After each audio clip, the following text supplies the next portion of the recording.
திராவிட முன்னேற்ற கழகம் ஆட்சிக்கு வந்தவுடன் முதல் கையெழுத்து நீட் தேர்வு ரத்து செய்யப்படும் என்று.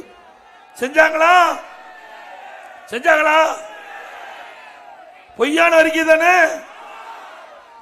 திரு உதயநிதி ஸ்டாலின் அவர் சென்றடமெல்லாம் தேர்தல் நேரத்தில் சென்றடமெல்லாம் பரப்புரையிலே குறிப்பிட்டார், திராவிட முன்னேற்ற கழகம் அந்த நீட் தேர்வை ரத்து செய்வதற்கு ரகசியம் இருப்பதாக சொன்னார்.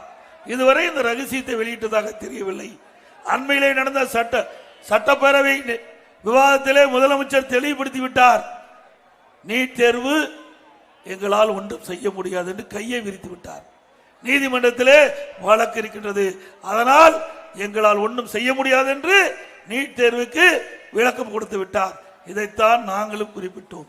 உச்ச நீதிமன்றத்திலே வழக்கு, அந்த வழக்கின் தீர்ப்பின் அடிப்படையில் நீட் தேர்வு அமுல்படுத்த முடியாத ஒரு சூழ்நிலை, அதைத்தான் நாங்களும் சொன்னோம். ஆனா பொய்யை திருப்பி திருப்பி சொல்லி மக்கள் மனதை மாற்றி இளைஞர்கள், மாணவர்கள், பெற்றோர்களை திசை திருப்பி தேர்தல் நேரத்தில் வெற்றி பெற்று ஆட்சி அமைத்த பிறகு இன்றைய தினம் நீட் தேர்வு ரத்து செய்ய முடியாது என்று சட்டமன்றத்திலே இன்றைய முதலமைச்சர் தெரிவித்து விட்டார். இப்படிப்பட்ட பொய் பேசுகின்ற முதலமைச்சர் நாட்டுக்கு தேவையா? பொய்ய பேசிதானே ஆட்சிக்கு வந்திருக்கிறாரு.